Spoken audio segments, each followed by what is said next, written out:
Folks,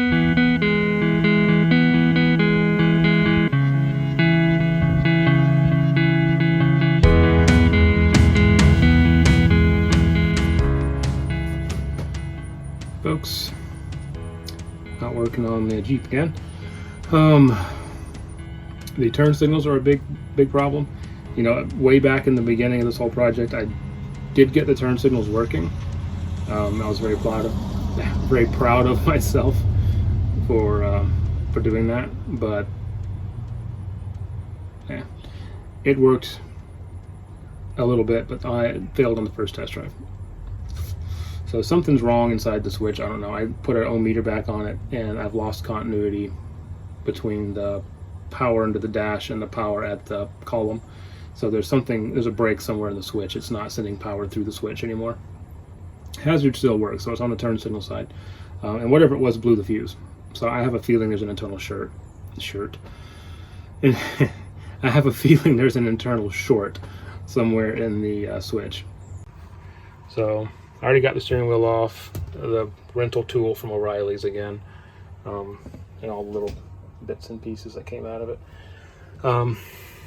So if you've seen the other videos, you've seen this before, but yeah, here's the switch.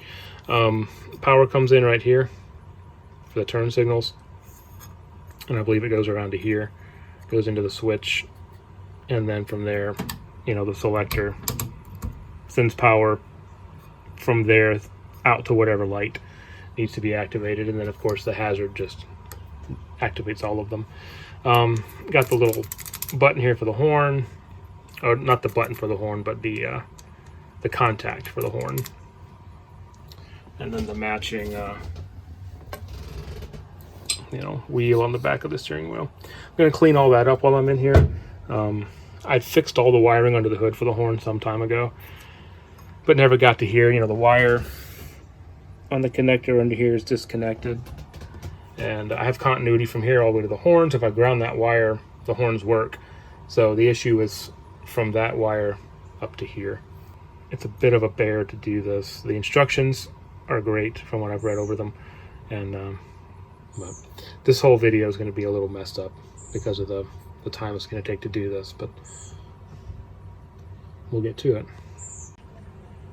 Okay, so there's that whole thing out. Switch is out. There it is. There's just 2 bolts holding that side on, 2 bolts holding this side on.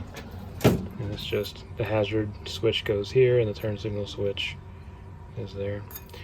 These 2 bolts I noticed were really loose, and I took them, well, I started to tighten them, and then it occurred to me that that's what holds the column on here, or the shift, the whatever this thing is called, that holds the turn signal switches. So I loosened it, and that actually comes off. But if you look at the back side of this thing, those are the screws. This thing here where that right there, my finger is, that's what kind of controls the shift gates. Look how chewed up the park position is. No wonder this thing doesn't like going into park. So I may have to source a new one of these. There's a part number on it, 44320. Just look at screws on there, shift gate. But you see how messed up that park position is, how screwed up that is. And there's like, I'm guessing that's reverse. I don't know. But that's supposed to be so you have to pull the lever back and down to get it out of park, so it doesn't just, you can't just knock it out of park. And right now, with this thing disengaged, it would just move. But even when this is on there, it still has a tendency, if you bump your arm on it, like you reach over to the radio, it'll come out of park. And then on the other flip side of that, it's very difficult to get it back into park sometimes too. That's down in there too. These little bushings are looking pretty rough. So I don't know what they're supposed to look like. They look pretty rough to me. And I'm gonna, since this is off, I may pull it off, clean it up a little bit, see if I can get that shift gate And then I'm gonna figure out how to get these bolts back in. They kind of are captured on those notches right there on the top and the bottom. And one of them stayed in place, the other one fell out. It's just these square. So like the nut is on this end and the bolt head. I'm gonna throw that one on the floor. I don't need it anyway. Kind of latches in there, and then this pulls tight. So probably shouldn't have taken that off. Probably gonna regret doing that, but while you're in here, right? All right.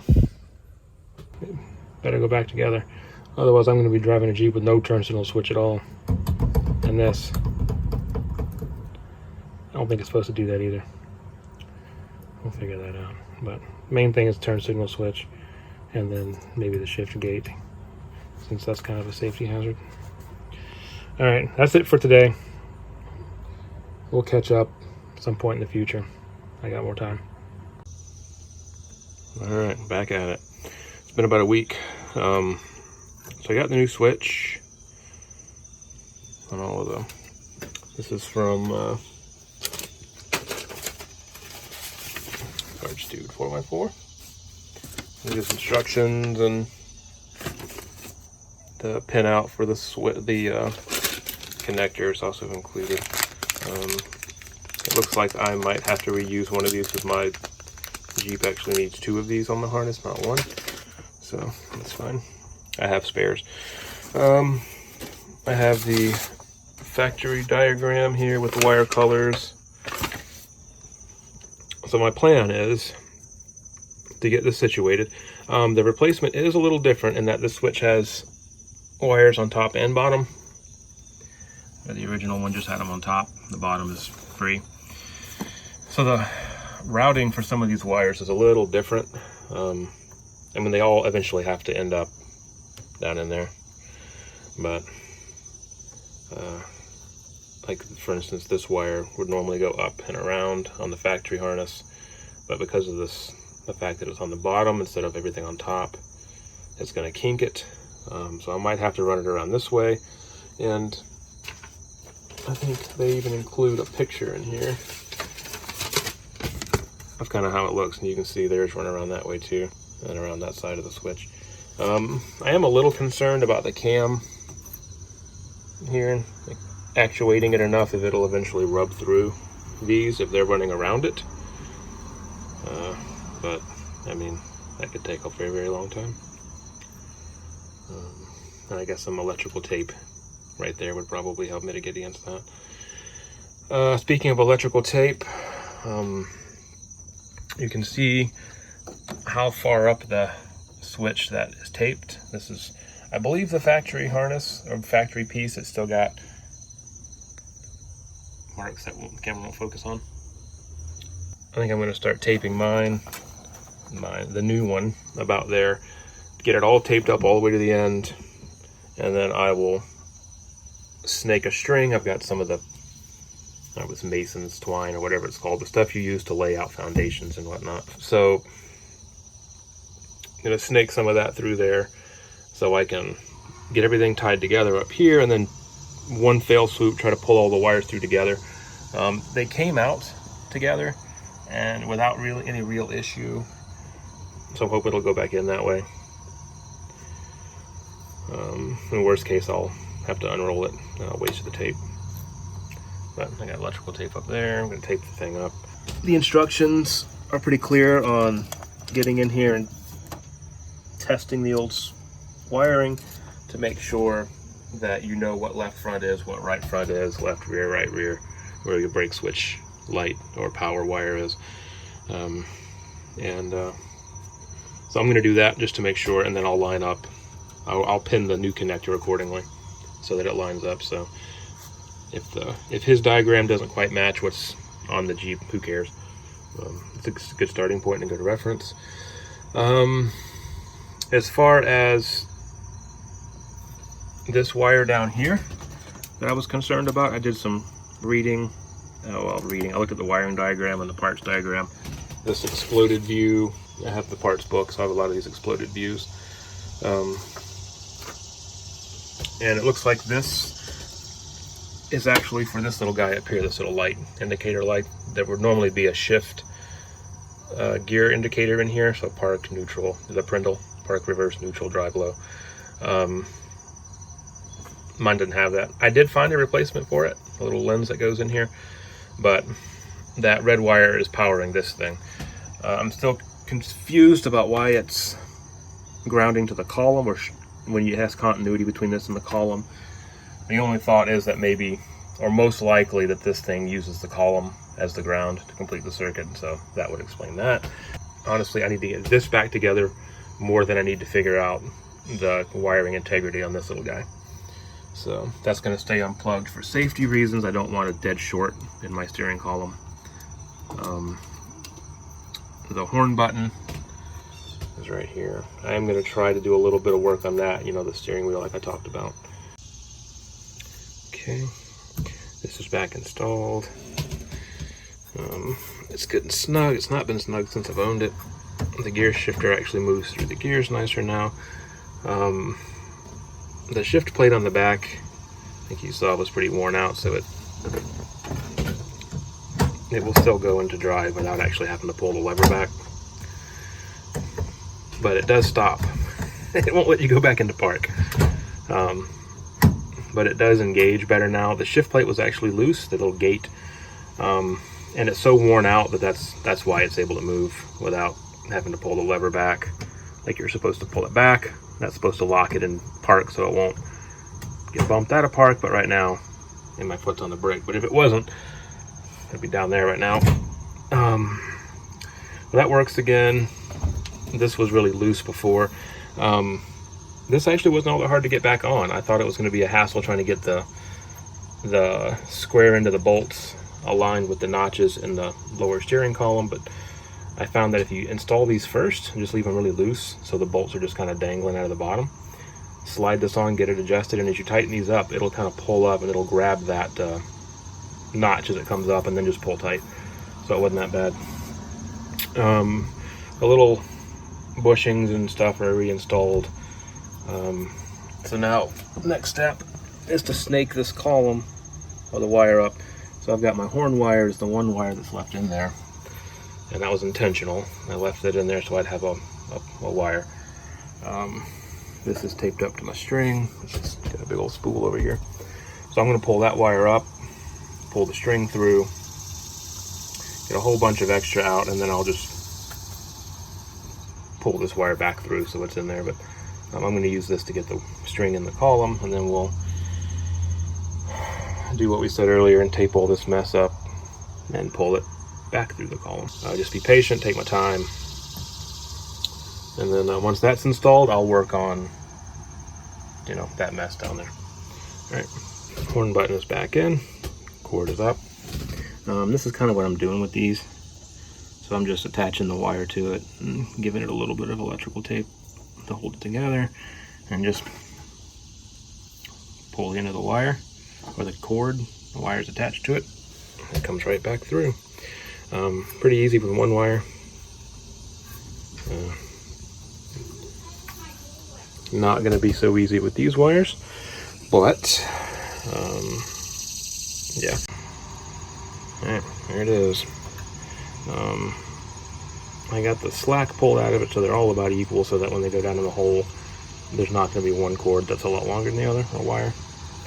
I did put a little tape on here just where this goes past this cam, just because taped it all the way down. It's a pretty tight little wrap until you get down to the end. On the replacement harness, the wires aren't all the same length, so there's a couple connectors here and a couple here, one there, another one there. I don't know if this fat snake is going to fit in there, but I got him wired up. We're going to give him a tug and see what happens. And success, I think. It's back in. A little bit of slack in some of the wires, and this orange wire right there, it's a little bit of slack in that, as well as the blue. These ones fit okay. Everything's snugged back down. It bolted down just fine. And, you know, we pulled it through. The connectors were indeed an issue coming through. This part fit, that part stuck, that part really got stuck, and this part got stuck even more.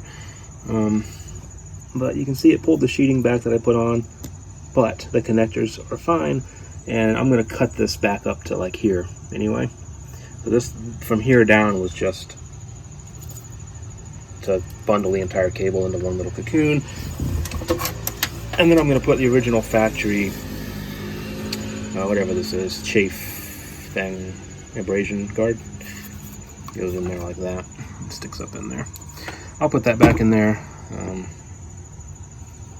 But for now, I'm going to cut this back. I'm going to do a little finish wrap on it just so the tape doesn't unravel. And now it's time to start testing the lights in the Jeep. So that's our connector here. And what I'm going to do with that, the person who wrote the instructions says to use a 12-volt power source and just, you know, basically label left, front, left, rear, right, rear, and then match that up to what he tells you the colors are for the appropriate lights in the harness to make sure you set your pins correctly. So what I'm going to do is I'm going to hook the battery back up, and I'm just going to use the 12-volt lead for the flasher, since that's hot all the time, and it's also should be fused. And we'll find out. And then I'm just going to, you know, jumper wire to the plug to activate each set of lights. See what happens. That may be a bad idea. I do have an inline fuse I can use to fuse it if it's not fused in the Jeep, but I think it is. I believe the turn signals are too, the turn signal power. But I guess in theory I could use that too. I know that's got a fuse on it because it blew.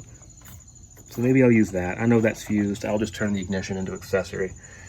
And then I'll use that as my 12-volt, and I'll just jumper wire to each of the pins and mark which light comes on to make sure it matches my color diagram that I have. Okay, so here's my setup to test all this junk. So here's my plug. This is the body side harness. This is the turn signal flasher relay. Power comes in, and normally this would hook up to this white wire here, which sends turn signal power up to the switch, and I believe the pink wire here is actually the hazard. I'm using this one because it is accessory, or it's a 12-volt ignition switched, so it'll work in accessory mode, and I know for a fact that it's fused. So if something goes awry in this test, hopefully it'll pop the fuse before it blows my brand new flasher, or worse, creates a spark. Burn something down. I have a little jump lead here. I have confirmed that I have power at the end of this. And what I'm going to do is I'm going to basically just clip onto each one of these as I go and see what light it activates. It should flash just like normal, in theory. Again, I'm not an electrician, so this is all theoretical. And then this is the color diagram that I have, and I'm going to see what matches. I know way back in the beginning we did this, like I said before, and the colors matched. I just want to confirm it, and then that'll give me the information I need to pin this out so that when I plug it in, everything matches. So let's get started on that and see how this works out. So you can see I've got my jumper lead hooked on right there. If it would focus right there. So that is pin number 2 on our diagram, which I have labeled as right front. So what I'm going to do is I'm going to turn the accessory power on. We have our indicator here. We can hear our flasher. The front turn signals are what power the indicators on the dashboard. And there's our right front. So I'm going through and I'm doing this for each side. I've already confirmed the rears, the pins match. This matches, so my guess would be this will too. So let's just do that one live real quick. Ups, man. Oh, maybe he's bringing me some parts. Okay, so we're gonna go on to pin number 3. And notice I'm just being very careful not to short those pins together. Double check it. Do not want to short. At least if it's a short in the car, it's, you know, one thing, but you don't want to short it in the switch while you're testing it. That'd be my fault. That's pin number 3. That should be left front. So when I turn this on, I would expect to see my left front indicator here.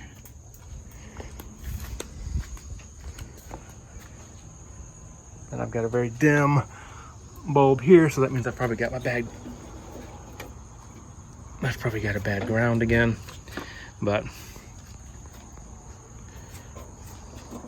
remember, we had all that problem with this being grounded way back in the beginning, so I'll check the ground on that. But I know the pin is good. And the last one is horn, which is number 1. Turn that off. Last one is number 1. I'm not going to check that because I know that doesn't work. I give you an idea of what I'm doing. It's not really a painful process. It's just kind of tedious, and you really don't want to short anything out. But yeah, so far all this lines up. So I think next step is going to be to get the plug, the new plug. That's the old one. I'll find the new one, and then I'll start pinning up that connector. And yeah, don't forget to put this on before I put the connector on. And then one step closer to being done. All right, so there she is, hooked back up. It was a real pain getting these new pins to mesh with the old connector, but it did finally connect. The hazard power wire is a bit short compared to what was on the old harness, so I'm gonna have to relocate that flasher and put a pin on it, like an actual, like one of these connectors. This one, like this one. This was for the flasher or the turn signal power, and that's for the hazard power. The kit included one new one, but this Jeep needs 2. There's my turn signal power. So with the accessory on, that should be left. We have our indicator. And we'll switch to right. Again, we got our right indicator. And then just for giggles, let's hazards. I should have both indicators. So let's get this out, put this back together, and then we'll test it all assembled. All right, everything's back on. I have other things to do for the rest of the day, so I've got to stop. But everything is technically hooked up. These are not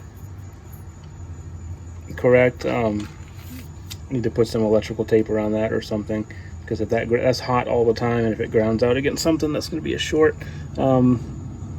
Same goes for this. It's hot when the ignition is on, so I'm going to disconnect the battery or until I can address those. The horn, it's not, I didn't put the pin back in there for it. You know, that was cut. But like I said, today was turn signals.